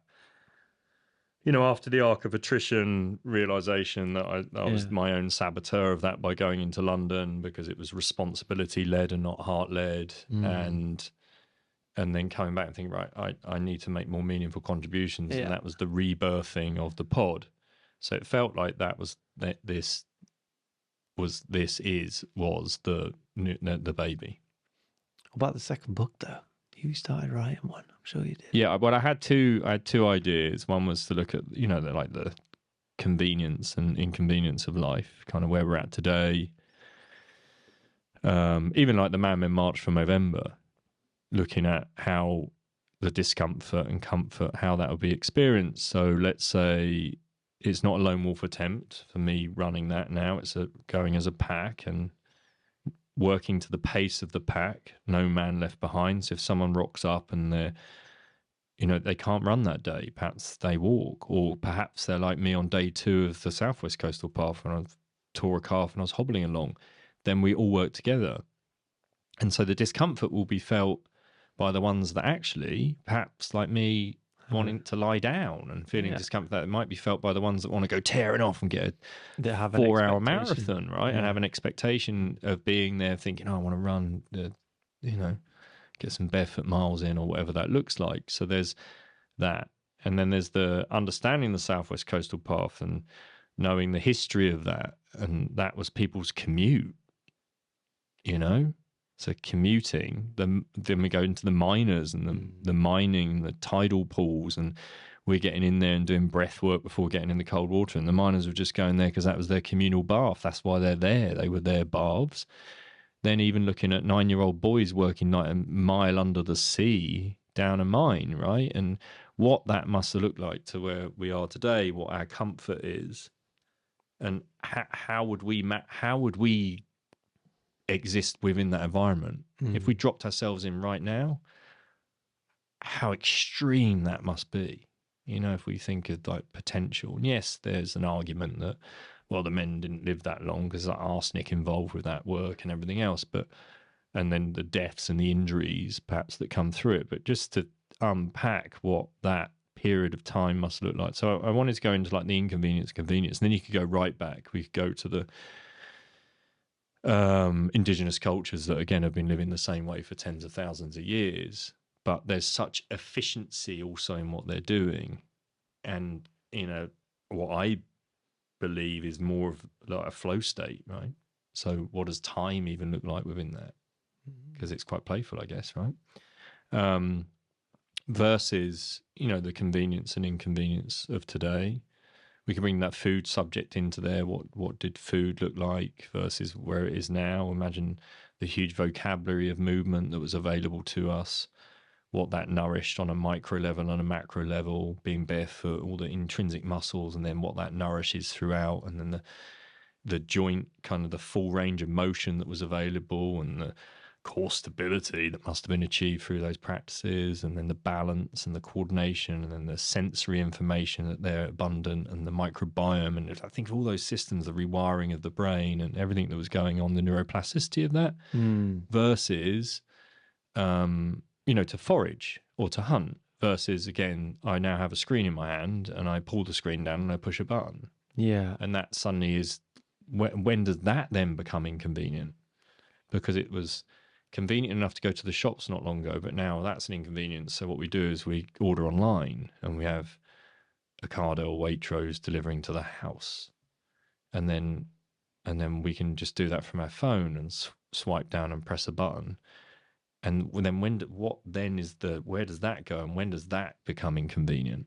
And what are we losing in that process? Firstly, the huge vocabulary of movement, the sensory information, the neuroplasticity, the microbiome from being removed from the lands and navigating those lands. That's a loss.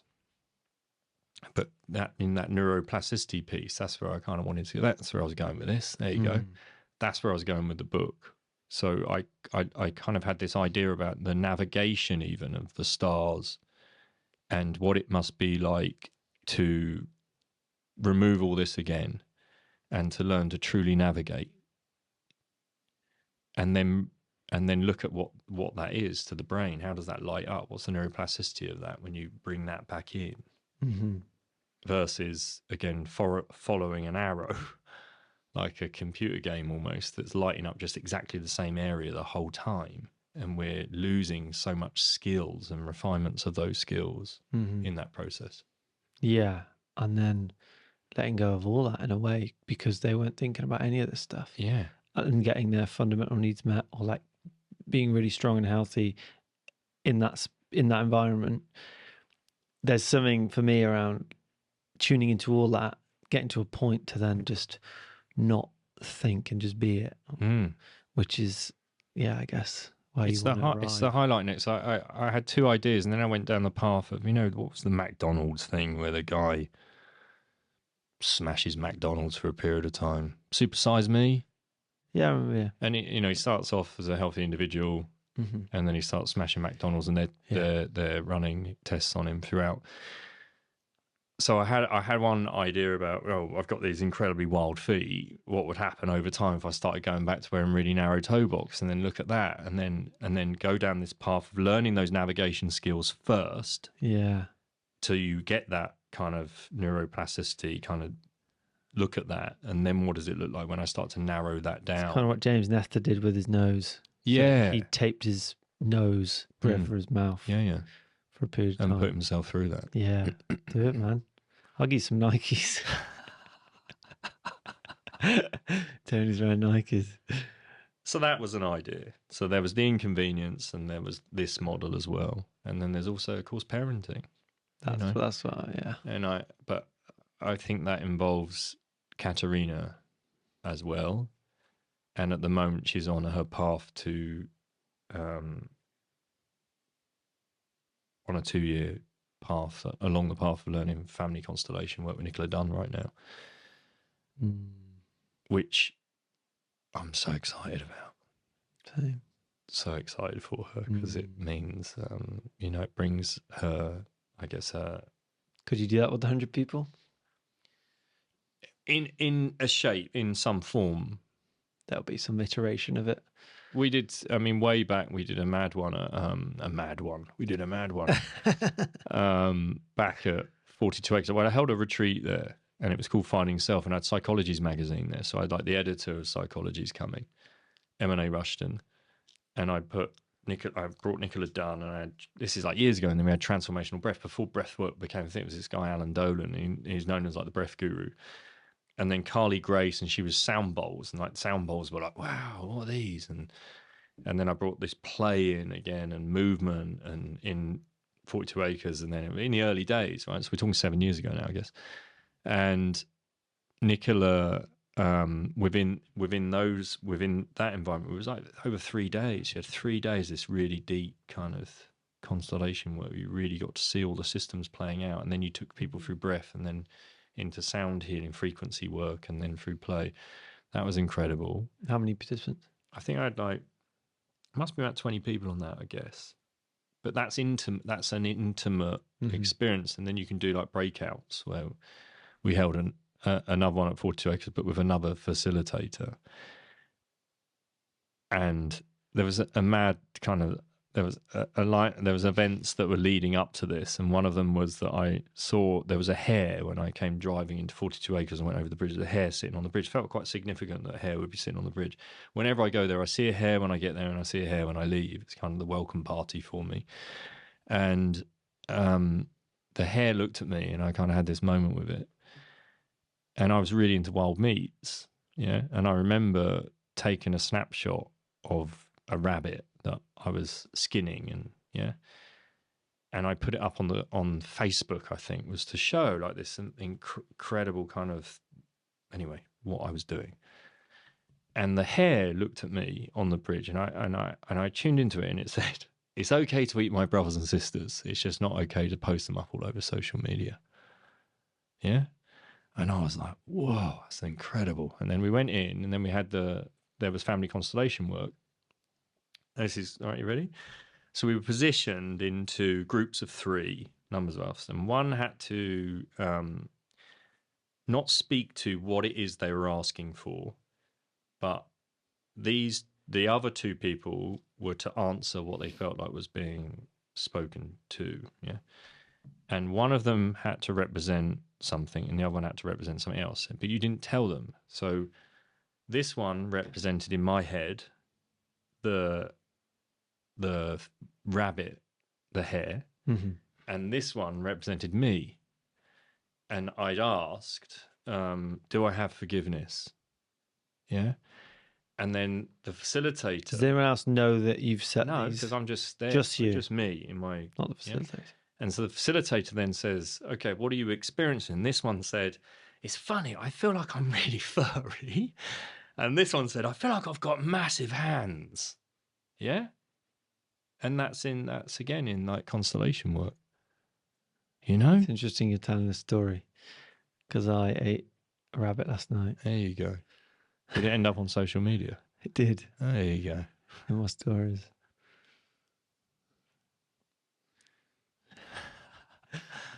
Interesting. Yeah. I'll be the rabbit for a moment. Do you want to ask? Simon's the wow. Yeah, fascinating. Yeah, I'm definitely drawn to those spaces. That was one of the first stories that I was really connected with when I came and met you in London. Oh, the constellation. We stayed, like everyone had left, and you were just there telling me that story about constellation. Yeah. But like the time that you would give to just a lad is just, you know, just gone for a whole workshop. It's so exhausting, all that, like 4 or 5 hours, and then you still were there, just like serving me, because I was so curious to understand more and curious to go further with just the experience. I saw this huge potential. You know? Yeah. It's like, well, I'll speak to that a bit, because you definitely see and give people that space and use your unique gifts and talents to, give a platform, or whatever that looks like, or give time, really. Like, you have so much time for people and an inclusive nature, and that's powerful. well, I think that's how else are we going to grow community if you don't give people space, you know, and support them? Yeah, it's a lot easier to just say no sometimes, or just say yes, or like be really rigid. Like with you, it's there's a fluidity to what's possible with someone who's coming in or out, or whatever that looks like. I think there's you know, we were speaking to superpowers at the weekend, and there was someone in particular who's very sensitive, and she spoke to having superpowers. And we've had it with, over the years, I would say, from having gyms and spaces. And there was a guy over in, I'm going off in tangents here, but there's a guy over, I'm trying to explain it. There was a guy over in Ireland, Andy Myers, there we go. I was looking for the name. And then someone else came to our gym space, and we held this huge workshop.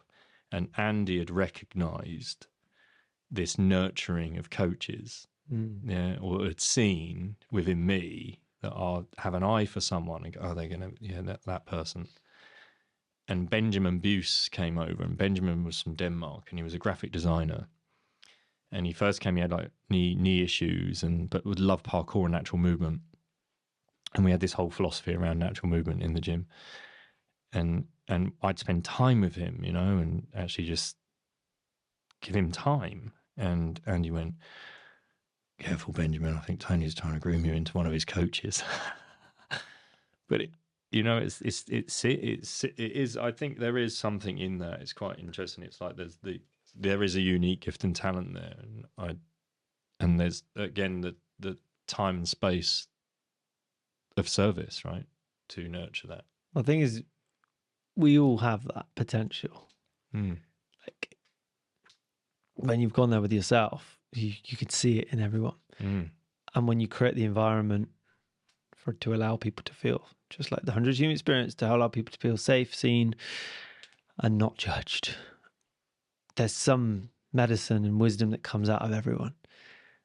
And it seems to me that that's the environment that you are creating, have created for people, just to allow to drop into their experience, to then allow them to feel safe, not judged, for the wisdom to come out.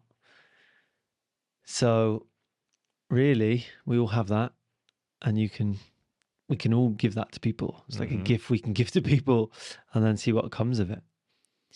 But I think it's really important to feel seen from an older person, someone you respect. Like, that can be the thing that shifts a lot, and it's lacking in our culture. And I think it's pivotal for young people, old people, to be seen from someone you respect, like really feel held and respected, and just like, it's okay. Like, I see something within you, and like, it can just be that. It can just be words. It can just be like an energy between individuals. But I think, yeah, the more we can do that for each other, I think the better the environment's going to be for it. Yeah, it's inspiring times when we look at it like that. Mm-hmm. Yeah, man. So thank you for seeing me.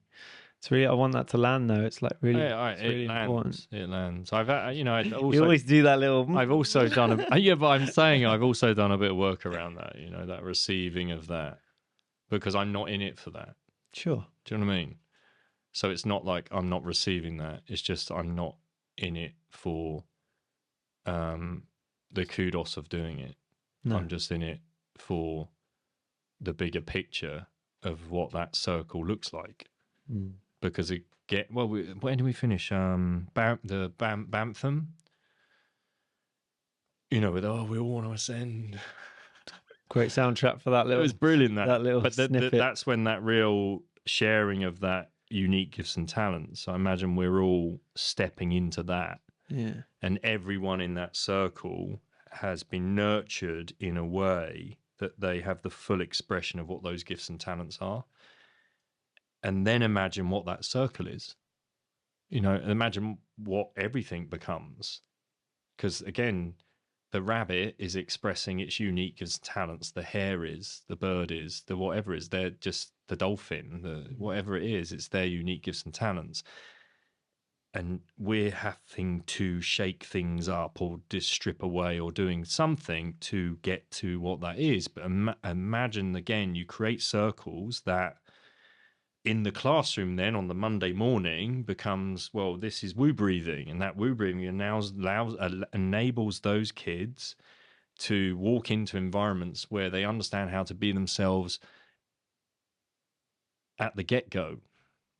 And then that gets earlier and earlier, and then the earlier years see that, and and it's like that's where the real ripples are. And to think that you almost need recognition for that, you don't, because again, it's you're receiving whatever it is just through your own expression of what that is, your own unique gift and talent. Yeah, absolutely. Yeah, and your relationship, but not taking it away from the person that wants to again thank you for it. Yeah, but it's not why I do it. Yeah, which is why sometimes I go, yeah, okay. But I'm not dismissing it. It's just that's not actually why I do it. Yeah, for sure. Not for the thank you. It's for the handover of that baton, I guess. Yeah, for sure. Show your reciprocity with what you create and go forward and give platforms for people. Yeah, just how do you? It's because at the end of the day, it's words. So again, it's back to that. Like, what do your actions represent? If you're thankful, go be thankful. Yeah. But again, it can be expressed in just acts, or if we were talking about love earlier, like the embodiment of something being then underpinning your words or your actions. So you can express gratitude just by sitting here and looking at someone.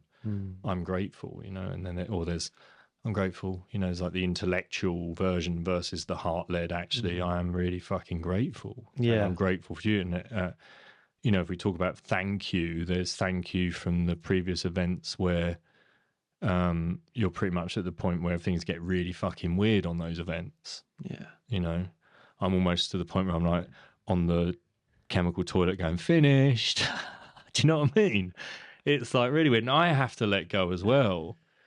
Like my you're talking about the endurance events. The endurance events, not the 100 human experience. Say, I'm not on the we're carrying Tony around from place to place. I come in like on a thrown chemical toilet and they put me down at the front. I love that you say chemical toilet as well. Everyone's thinking, Yeah. I was staying in Chris's van just for a bit of context, and we were on the I was in a tent. And Chris would even stay in a tent, like a one-man tent, just throw it out, even on the side of the road. Fuck it, I'll sleep here. And I was like, you know, and then I'd didn't have the capacity to think about where I was going. Like the door would open. No, I'd open the door, and then suddenly Chris would go, whoa, quickly with the step, because I probably wouldn't even realise there wasn't a step there. It was really weird at that point. But again, that level of service. So again, that's there's a huge thank you in there. But I mean it from actually like the real depths of what that means, right? Mm-hmm. Yeah, I think it's a good framework I like to work from. It's knowing, doing, being. Super simple. It's like, you know something, the intellectual gratitude. Okay, doing it. Okay, I can show that I'm grateful by like being respectful in someone else's house. But like, what is being it? Really, it kind of removes everything else. It's just, you are that, and you don't have to think about it. You're just being it. But it comes. It's patience, isn't it? Yeah. Remember what you said to me once around like 7 years or something? He's like, that's not a long time.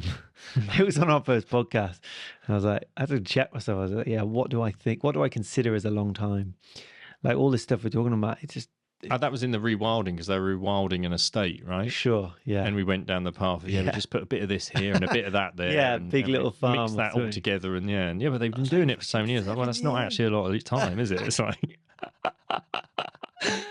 you imagine trees grew that fast, we'd actually plant them and get to sit underneath them. You know what I mean? Whereas that rewilding movement is very much like you're planting trees and knowing that you're not actually going to sit under them, but your kids might. You know? Yeah, absolutely. Such a great quote. Yeah, man. Being. So in that exchange and creating platforms, what else is there? There's Men of Earth. What else you got going on? What's going to be, where do you see yourself? I like the dance devotion. I think there's a lot in that. And is it Dance Devotee? Dance Devotee. Yeah, okay. It's at Devotee Dance at Dance Devotee. Yeah, I can find you there, right? The music, the ecstatic dance, the conscious movement, the holding of a space that has a significant start and finish, and it's a circle, and it's a dialogue also, different every time. And I curate music. I've just really dedicated a lot of time to that. Like, courtesy of the lifestyle I've got now, to dedicate nights and days to a unique playlist that really brings out a lot for people. I mean, we had more people were injured, unfortunately, but as a byproduct of letting all of the stuff go, you kind of throw around your body in ways that you've not for a long time. So maybe there needs to be a safety speak into that as well. Like, be mindful. I even think, within a lot of injuries. Excuse me, within the intro is just like, simple little mobility work for ankles, knees, hips. Try and warm into that. Yeah. For sure.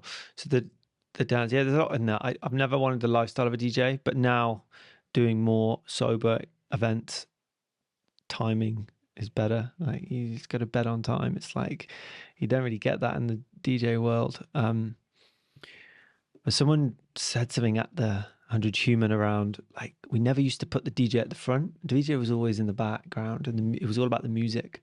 And I like the concept of that, but I think there's something that I like to kind of play with in that dynamic of, where does the DJ fit into this? Just something I'm thinking about. Again, then where's the front and where's the back? Yeah, maybe in the middle. I think in the middle, right? And it needs to be a revolving kind of platform. A revolving platform. So we all get to see you.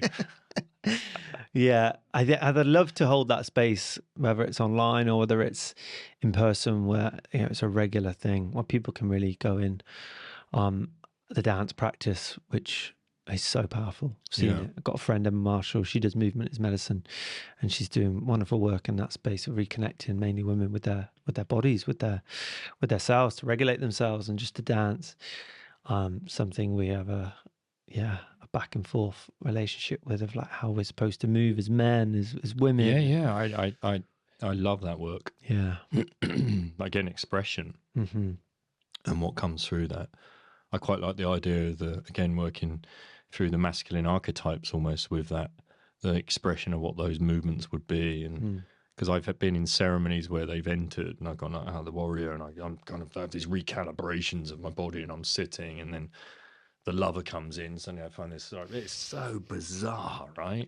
You know? Yeah. And then the king comes in, I'm like, oh, yeah, some kind of, and I just feel it. It's like, and I'm going through then the processes of that and where perhaps I need to turn the dial of the safe to find the right combination to crack the safe to really understand like what's in there that I need to be working on to really enable the maturity and development of that.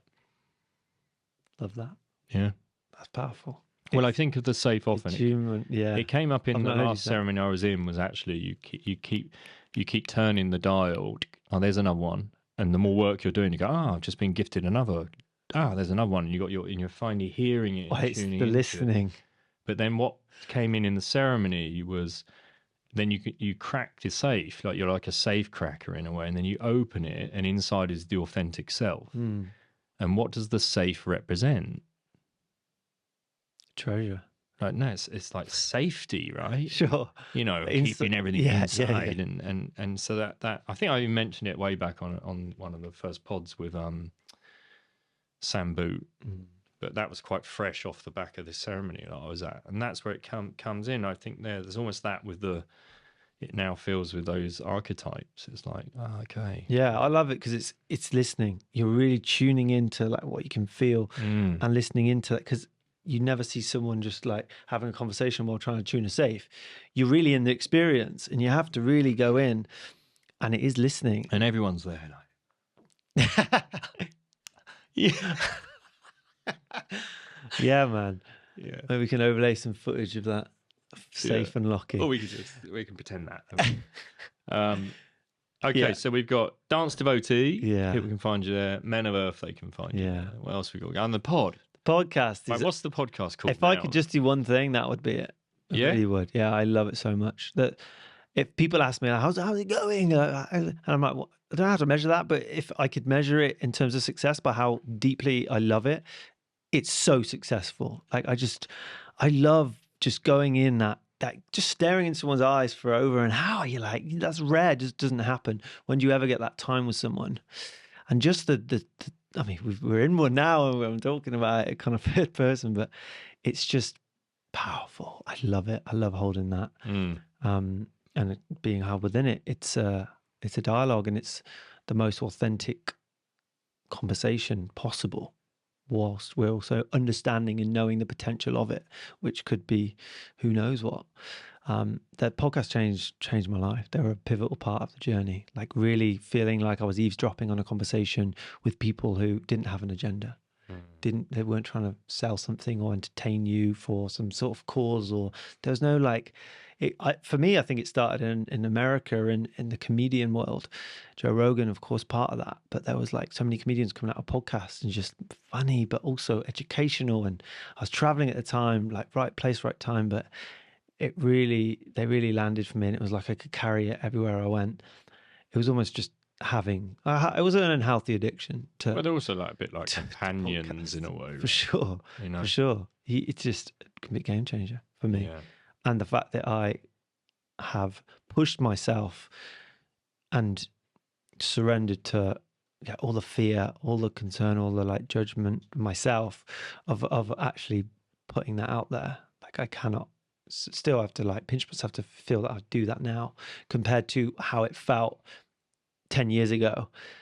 Like it just never occurred to me that was even possible. What the Chris would be holding podcast. Good God, it's just your mindset changes. Well, also the skill sets that you've acquired to edit and put it out as it is, right? Yeah. That's also what people, for many, maybe don't see that, you know? But there's so much to a podcast, which is largely why Simon is a videographer and producer, because if it wasn't for Simon, this wouldn't fucking happen, really, because I don't have the capacity for it. Sure. You know? Whereas you're doing all of that, which again is, you know, kudos, right? It really is just failing forward. It's just failing and being okay with that. Like you have to. It's the only way to get anywhere, is just to do it. Like how did you learn how to do a podcast? Well, I just started. It's so simple and it's been said so many times. Countless TED Talks. Just like start the thing, do the thing. Always.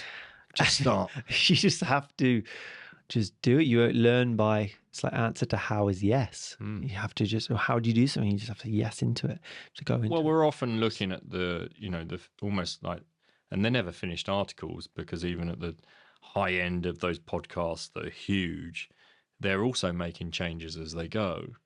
But people look at that, and we're talking like, how many years?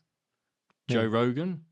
Oh, he's over 2,000 episodes now. He's He's been doing it for so 10, 11 years. That's time, right? Yeah.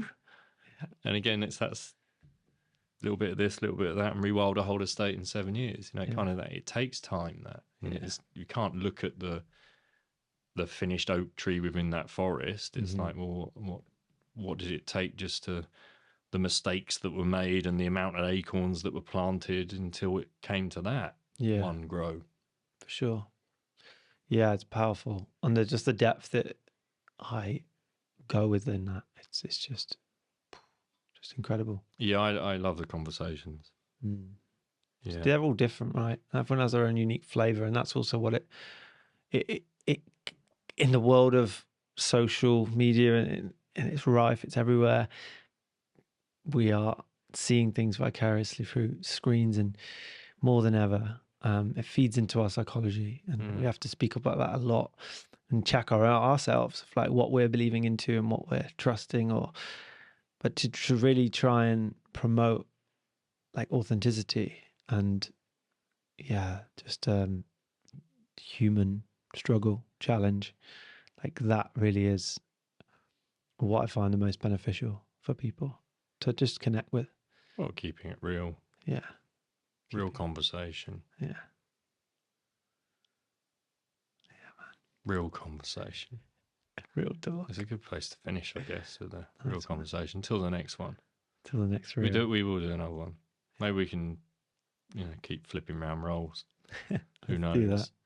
So, Instagram account, what is it? Yeah, the.chris.geisler. The.chris.geisler. Yeah. Yeah. Yeah, man. Men of Earth. They'll find me. Yeah. Yeah. And Dance Devotee. They will find you, no doubt. Yeah, I've got mixes on my YouTube and stuff. Yeah, it's worth giving the YouTube a follow for those playlists, especially for what we've had at the Ecstatic Dance, because everyone's like on that right now, like the bangers that were on there. And I go out my way to sharing that to share music. It used, I'll just speak shortly on this, but like in the DJ world, it's like really such a hoarding of music, and I just don't want to stand for that. I want to go out my way to share music. If people really like, people coming up to me like, do you share a playlist? Like, we get it. Like, and I'm like, it might take me hours to find some music, but surely I want to connect with you with that and like to share. It's like, surely I want to stand for that if I want to stand for something. So yeah. There we go. Serve. Thank you, man. Thank you, brother. It's been an absolute joy. It has been a joy. Yes, brother. There we go. I think you're my first long form podcast, actually. Here we go, some hug, dude. Long form. We always finish on a hug. Yes. There we go. Thank you for spending your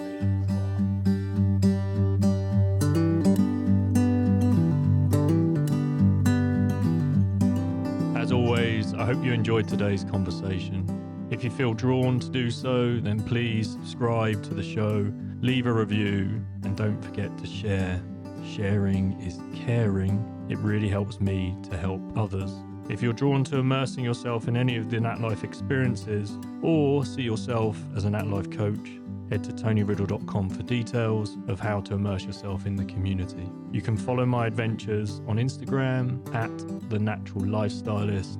Big shout out to Simon from We Are the Clarks for producing, filming, editing. Much love.